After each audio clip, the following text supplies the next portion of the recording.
आज हम इस वीडियो में डिस्कस करने वाले हैं role of AI in radiology. ठीक है, यानी एआई का रोल रेडियोलॉजी में क्या होने वाला है। कुछ हद तक वो ऑलरेडी स्टार्टेड है, यानी उस पर प्रैक्टिस चल भी रहा है। कई जगहों पे एआई के बेस पर रेडियोलॉजी फील्ड में काम भी चालू है। ठीक है, बाकी वैसे आप सब लोग जानते हैं कि आज हमारे ज़िंदगी में एआई इतना ज़रूरी हो गया है कि हर जगह पे एआई अपना रोल निभा रहा है, अलग अलग तरीके से, अलग अलग फील्ड में। ठीक है, लेकिन आज हम लोग इस वीडियो में देखने वाले हैं कि एक एआई रेडियोलॉजी के फील्ड में क्या कर सकता है, किस तरीके से हमारी मदद कर सकता है, क्या क्या हम उससे हेल्प ले सकते हैं, क्या आगे जा कर के एआई एक रेडियोलॉजिस्ट को रिप्लेस कर देगा। इन सब टॉपिक पे बात करेंगे।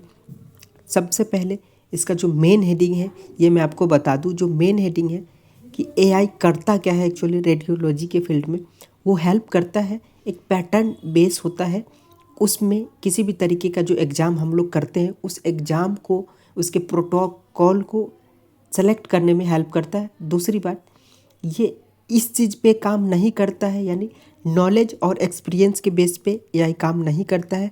नॉलेज और एक्सपीरियंस के बेस पे काम जो लोग करते हैं वो रेडियोलॉजिस्ट होते हैं, और उन्हीं से नॉलेज और एक्सपीरियंस के बेस पे काम हो सकता है। एआई इस चीज़ को रिप्लेस कर पाएगा, नहीं कर पाएगा। अब तक जो एआई का पैटर्न बेस्ड डाटा बेस्ड काम जो चल रहा है रेडियोलॉजी फील्ड में, क्या वो आगे जाकर के इन्हेंस होगा या नहीं होगा, इन्हीं सब चीज़ों पे बात करेंगे। तो आइए, स्वागत है आप सभी लोगों का आपके अपने इस YouTube channel Alex radiology school पे। एक एक करके सभी टॉपिक पे बात करेंगे आज हम। अभी सबसे ज़्यादा ज़रूरी है हमारे लिए इस बढ़ती टेक्नोलॉजी के युग में, एआई के युग में, हमें ये भी जानना है कि एक एआई हमारे रेडियो टेक्नीशियन, रेडियोग्राफर या रेडियोलॉजी फील्ड में रेडियोलॉजिस्ट को रिप्लेस कर पाएगा पूरी तरीके से या नहीं। अब भी कितना हमारा हेल्प हो रहा है इस एआई के आ जाने से रेडियोलॉजी फील्ड में। ठीक है, सबसे पहले बात कर लेते हैं एआई अगर आ जाता है या जो अब तक आ चुका है वो कर क्या रहा है हमारे लिए। एआई जो रेडियोलॉजी फील्ड में है वो कर क्या रहा है एक्चुअली हमारे लिए। तो उसका जो काम है अभी एआई का, वो क्या करता है, इमेज जनरेटिंग का काम करता है। जैसे जो हम लोग कंप्यूटर बेस्ड जो है इमेज लेते हैं रेडियोलॉजी में, ठीक है, डायग्नोज करने के लिए, रिपोर्ट के टाइम पे रिपोर्टिंग करने के लिए, जैसे एमआरआई हो गया, सीटी स्कैन हो गया, राइट। अभी आप देख रहे एडवांसमेंट होते जा रहा है टेक्नोलॉजी का। पहले जो एक्सरे का सिस्टम था रेडियोलॉजी में, उसमें क्या होता था, हम मैनुअली प्रोसेस करते थे फिल्म को। फिर आपका आ गया सीआई, यानी कंप्यूटराइज्ड हो गया। कैसेट को उस स्कैनर में डालते हैं, हमारे पास कंप्यूटर स्क्रीन पे इमेज आता है, उसको प्रोसेस करके निकाल लेते हैं। ये भी एक धीरे धीरे जो है डाटाबेस पे काम हो रहा है, और धीरे धीरे वो चीज़ इन्हेंस हो रहा है, डेवलप हो रहा है, राइट। अभी उसके बाद आपका आ गया डीआर, यानी डिजिटल रेडियोग्राफी। उसमें क्या होता है, आपको बहुत कुछ करने का ज़रूरत नहीं है, कैसेट ढोने का ज़रूरत नहीं है। जो भी आपका ऑलरेडी इनबिल्ट टेबल होता है, एक्सरे वाला स्टैंडिंग टेबल होता है, उसमें डिटेक्टर लगा होता है कैसेट की जगह पे। आप वहाँ एक बार एक्सरे कर दीजिए, एक्सपोज कर दीजिए, उसके बाद क्या होगा कि वो इमेज आपके जो है कंप्यूटर स्क्रीन पे चला जाएगा और वहाँ से आप प्रिंट कर सकते हैं। कैसेट ढोने वाली सिस्टम ख़त्म हो गई है। तो मैं आप लोगों को इसी चैनल पे ये भी बताने वाला हूँ कि आपका मैनुअल क्या था, कैसे होता था मैनुअल एक्सरे, सीआर सिस्टम में क्या चेंजेस हुआ, यानी क्या एडवांसमेंट आया हमारे पास जो सीआर सिस्टम कहलाया, और अब डीआर सिस्टम का जो टेक्नोलॉजी है वो कैसा है, किस बेस पे काम कर रहा है। तो अभी हम बात कर रहे थे कि एआई क्या करता है हमारे लिए। तो इमेज जनरेटिंग का काम करता है, इमेज को ऑडियो में, टेक्स्ट में कन्वर्ट करने का काम करता है।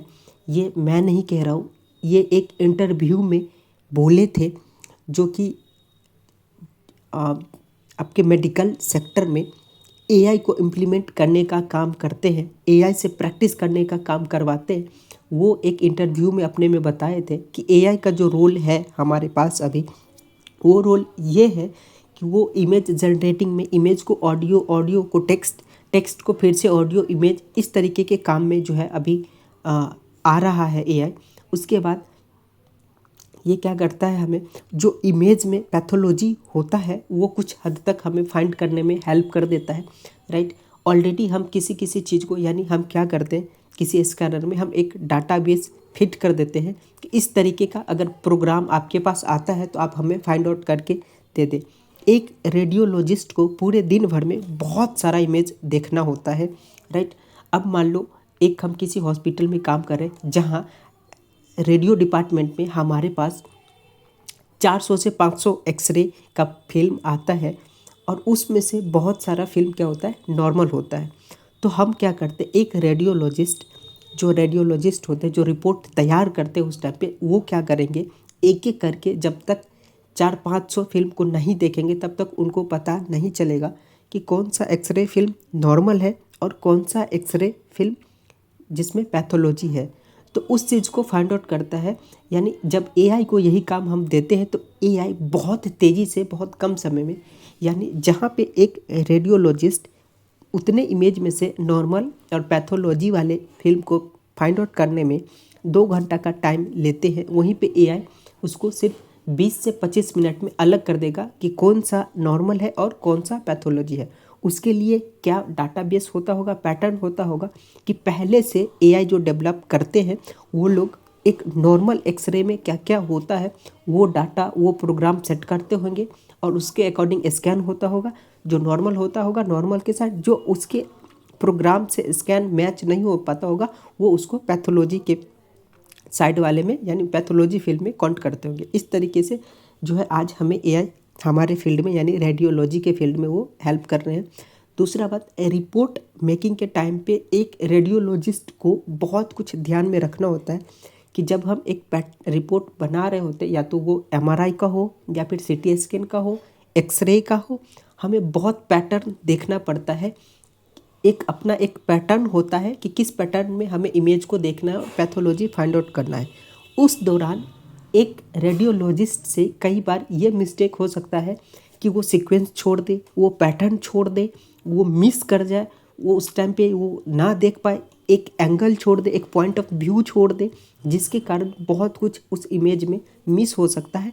लेकिन एक एआई इस चीज़ को बहुत बारीकी से काम करता है क्योंकि इस तरीके का प्रोग्राम ऑलरेडी उसमें फिट रहता है कि उसको क्या क्या चेक करना है और वो बहुत कम समय में सारे चीज़ों को चेक करके बहुत अच्छे से एक हमारे पास रिपोर्ट दे देता है कि इस दिए गए इमेज में ये चीज़ फाइंड आउट हुआ है और इस एंगल से ये मिला है। पर हमें कई बार हम रेडियोलॉजिस्ट क्या करते हैं, मिस कर जाते हैं उस चीज़ को इस पैटर्न से देखने में। तो इस चीज़ में बहुत वो हमें हेल्प कर देते हैं। उसके बाद ये क्या करते हैं कि अगर हम एमआरआई करते हैं किसी पेशेंट का या फिर किसी तरीके का टेस्टिंग करते हैं, ठीक है, तो वो क्या करता है कि हमें पूछना होता है, हम जो टेक्नीशियन होते हैं, रेडियोग्राफर होते हैं, वो हम पेशेंट से एग्ज़ाम, उसका जो एग्ज़ाम लेते हैं यानी स्कैन करते हैं, उस स्कैनिंग से पहले हम पेशेंट से पूछते हैं कि आप किसी तरीके का कोई मेडिसिन तो नहीं ले रहे हैं, कोई आपको पहले से किसी तरीके का कोई प्रॉब्लम तो नहीं है, यानी हाइपरटेंशन हो गया, डायबिटीज़ हो गया, इस तरीके का कोई चीज़ तो नहीं है। तो अगर किसी पेशेंट में डायबिटीज़ जैसा कुछ है और अगर हम उस प्रोग्राम में यानी एआई को ये बता देते कि इस पेशेंट को डायबिटीज़ है, हम कौन सा प्रोटोकॉल दे एमआरआई के दौरान, तो हमें एक अपना प्रोटोकॉल दे देते हैं सेट करके कि अगर किसी पेशेंट को ये डायबिटीज़ है या फिर हाइपरटेंशन है तो आप ये प्रोटोकॉल चला सकते हैं। तो उस टाइम पे प्रोटोकॉल सेट करने में, प्रोटोकॉल सेलेक्ट करने में हमारे पास टाइम बच जाएगा। तो एआई इस चीज़ में हमारी मदद कर सकता है, ठीक है।